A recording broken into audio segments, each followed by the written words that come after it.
First ರೇಣಿಕೆ ಪಾತ್ರ ಬಂದಾಗ ನನಗೆ ಭಯ ಇತ್ತು ಸ್ವೀಕರಿಸ್ತಾರೋ ಇಲ್ಲೋ ಅಂತ. ಬಟ್ ರೆಸ್ಪಾನ್ಸ್ ನೋಡಿ ತುಂಬಾನೇ ಖುಷಿ ಆಯ್ತು. ಇನ್ಫ್ಯಾಕ್ಟ್ ಏನಾಗುತ್ತೆ ಅಂದ್ರೆ ಆ ಗೆಟಪ್ಪಲ್ಲಿ ಇದ್ದಾಗ ಜನ ಕಣ್ಣಿಡ್ತಾರೆ.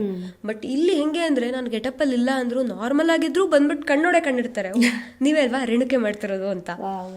ಸೊ ಸುಮಾರು ಕಡೆ ಈಗ ನಾರ್ತ್ ಕರ್ನಾಟಕ ಸೈಡ್ ಆಗಿರ್ಬೋದು, ಬೆಂಗಳೂರಲ್ಲಿ ಆಗಿರ್ಬೋದು, ಎಲ್ಲೇ ಹೋದ್ರು ತುಂಬಾನೇ ಒಳ್ಳೆ ರೆಸ್ಪಾನ್ಸ್ ಸಿಕ್ಕಿದೆ.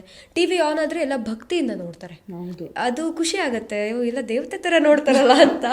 ಯಾಕಂದ್ರೆ ಜನ ನಮ್ಮನ್ನ ಸ್ವೀಕರಿಸೋ ರೀತಿನೇ ಒಂದು ಆರ್ಟಿಸ್ಟ್ಗೆ ಬೆಲೆ ಸಿಗೋದು. ಅಂದ್ರೆ ಅವ್ರು ನಮ್ಮನ್ನ ಸ್ವೀಕರಿಸಿದಾನೆ ಅಂದ್ರೆ ಅದೇ ನಮಗ್ ಖುಷಿ. ಎಕ್ಸಾಕ್ಟ್ಲಿ. ರೇಣುಕೆ ಹೇಗೆ ಅಂದ್ರೆ ಒಂದ್ ಕಡೆ ಮುದ್ದಿನ ಮಗಳು, ಇನ್ನೊಂದ್ ಕಡೆ ಊರನ್ನೆಲ್ಲ ಕಾಪಾಡೋ ಜವಾಬ್ದಾರಿ ಇದೆ. ಏನೇ ತೊಂದರೆ ಆಗ್ಲಿ ಅವಳು ಎಲ್ಲಮ್ಮ ಸೇರ್ಕೊಂಡು ಕಾಪಾಡ್ತಾರೆ. ಇನ್ನೊಂದ್ ಕಡೆ ಒಳ್ಳೆ ಸ್ನೇಹಿತೆ, ಇನ್ನೊಂದ್ ಕಡೆ ಜಮದಗ್ನಿ ಅನ್ನೋ ಒಂದು ಮುನಿಕುಮಾರನ ಪ್ರೇಮಿಸ್ತಾ ಇದ್ದಾಳೆ. ಕರೆಕ್ಟ್. ಸೊ ಅವಳು ಹೇಗೆ ಅಂದ್ರೆ ರಾಜ್ಕುಮಾರಿ ಆಗಿರ್ಬೋದು, ಆದ್ರೆ ಮನ್ಸೆಲ್ಲ ಸರಳ ಜೀವನ ಆಗ್ಲಿ ಜನರ ಜೊತೆ ಇರಬೇಕು ಅನ್ನೋ ಆಸೆ ಹೊಂದಿರೋಳು.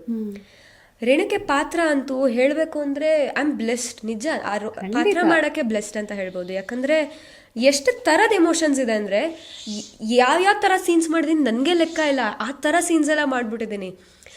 ರೇಣುಕೆ ಪಾತ್ರಕ್ಕೋಸ್ಕರ ಕುದುರೆ ಓಡಿಸೋದು ಕತ್ತಿ ವರ್ಷೆ ಕಲ್ತಿದ್ದೆ. ಅಂದರೆ ಕುದುರೆ ಓಡಿಸೋದು ಒಂದಿನ ಅಷ್ಟೇ ಸಿಕ್ಕಿದ್ದು ನಂಗೆ ಪ್ರಾಕ್ಟೀಸು. ಒಂದಿನ ಬಂದರು, ಅವ್ರು ಕುದುರೆ ಹೇಳ್ಕೊಟ್ರು.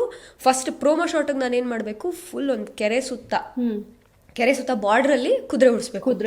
ನಮ್ಮಮ್ಮ ನೋಡು ಬೇಡ ಅನ್ನು, ಬಿದ್ಬಿಡ್ತೀಯ ಬೇಡ ಅನ್ನೋ ಅಂತ. ನಾನು ಇಲ್ಲ ಆಗತ್ತೆ.